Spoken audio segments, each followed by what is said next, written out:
It's just after 7:30 on a Saturday night in Los Angeles.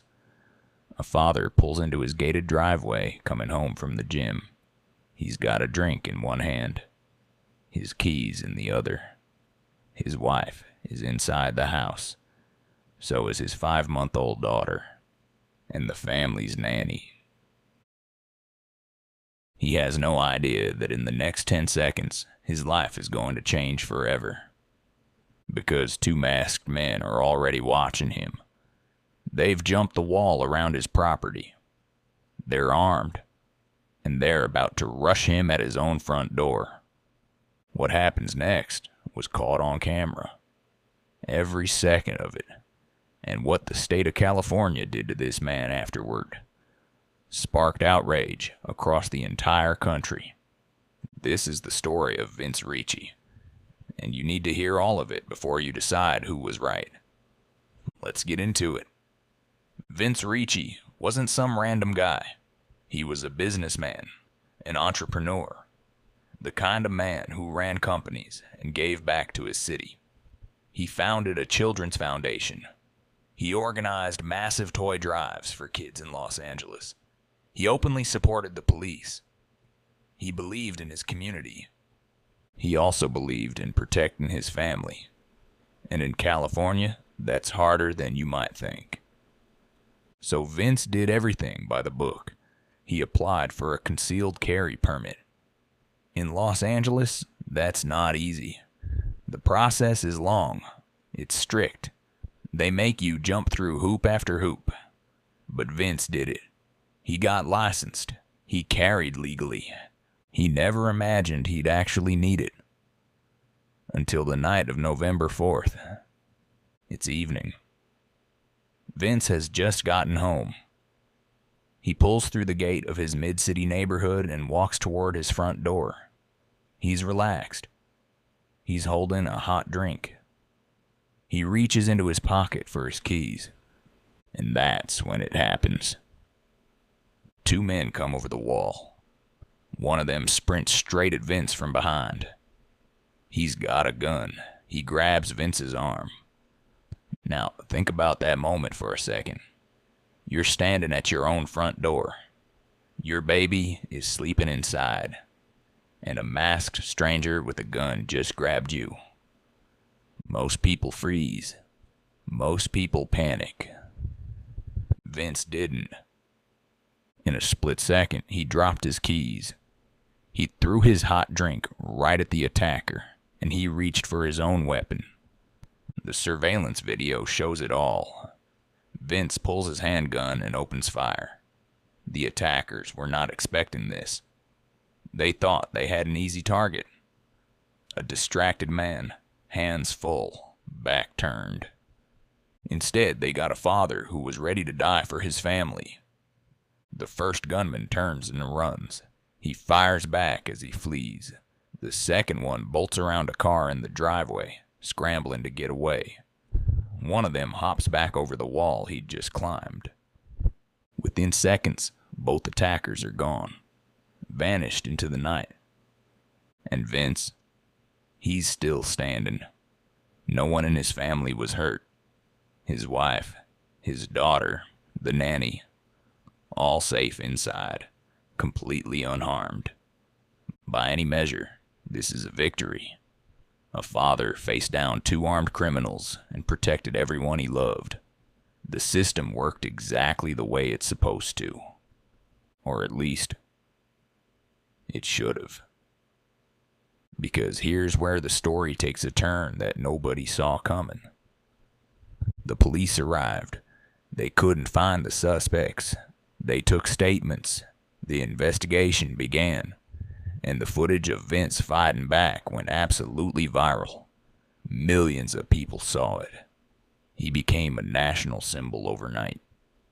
People called him a hero. But then a few days later, something strange happened. Vince says officers came back to his home to investigate. 3 full days after the attack. And according to Vince, the investigation felt sloppy, rushed, like they weren't taking it seriously. He was frustrated. This was his family's safety on the line, and he felt like nobody cared. So he spoke up. He raised his voice. And that, according to Vince, is when everything fell apart. Because shortly after, he says he got a phone call. The message was simple, and it was devastating. His concealed carry permit had been revoked. Let that sink in. A man legally defends his family from armed robbers. It's caught on camera. The whole country watches him do it.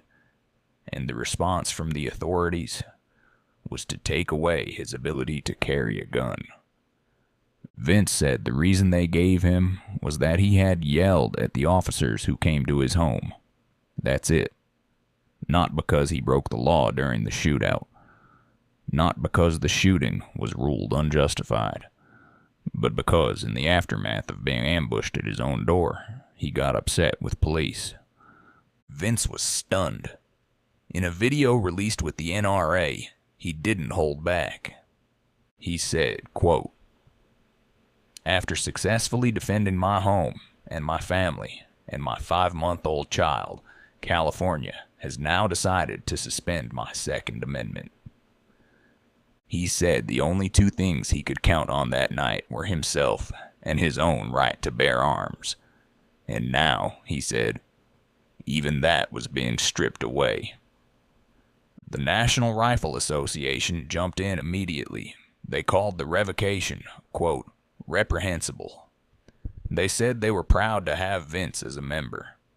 A spokesperson said his actions to protect his wife and daughter were exactly the kind of thing they fight for every single day. And the internet exploded. People were furious. How could a man be punished for protecting his own family? It looked to a lot of Americans like the system had turned on one of its own victims. But, and this is important, there's another side to this story. Because the official version is more complicated.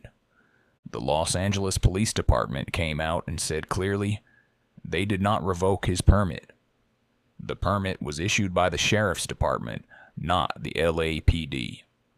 And the Los Angeles County Sheriff's Department had a very different explanation than Vince did. They never said it was about yelling.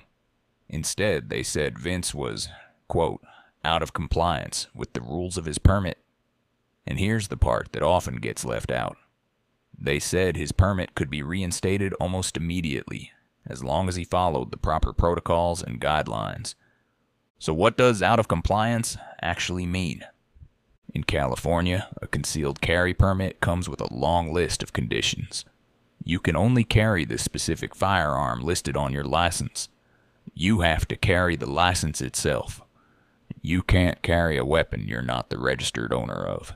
And you have to follow proper notification procedures with law enforcement.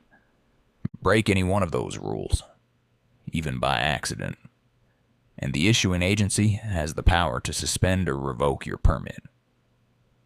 And legal experts pointed out something chilling about this. A senior legal fellow at the Heritage Foundation said that in their terms and conditions, the Sheriff's Department grants itself, quote, virtually limitless and unchecked discretion to revoke a constitutional right over just about anything at any time. Think about what that means. The agency that gives you the permit can take it back for almost any reason they choose. And once it's gone, getting it back can be an uphill battle. So now you have two completely different stories. Vince says he was punished for getting angry after being attacked.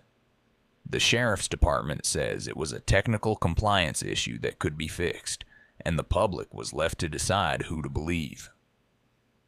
But here's the detail that cuts through all of it. Whether his permit was active or not, Vince was completely legal that night. In California, you do not need a concealed carry permit to use a firearm to defend yourself on your own property. That's your right as a homeowner.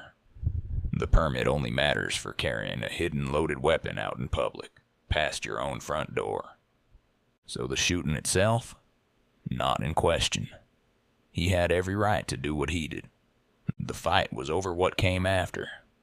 Over whether the state should have the power to disarm a man the moment he stops being convenient.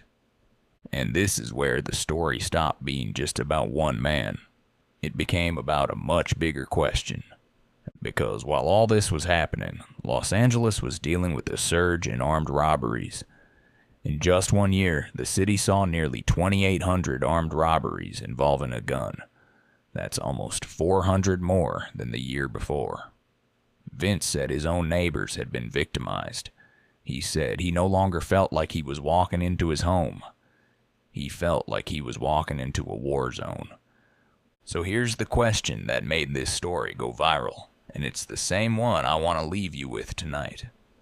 If a father can do everything right, get licensed legally, defend his family from armed attackers, harm no innocent person, and still walk away, stripped of his ability to protect himself, then what message does that send to everyone else? Does the right to defend your family end the moment the government decides you've stepped out of line? Or is there a point where protecting the people you love has to come first, no matter what? Vince Ricci had 2 seconds to make a choice that night. He chose his family. The real question is whether the system should have ever made him pay for it. What would you have done in his shoes? Let me know down in the comments. I read every single one. And if this story opened your eyes, do me a favor. Hit that subscribe button because we uncover the chaos the headlines leave behind. New stories every week. I'll see you in the next one.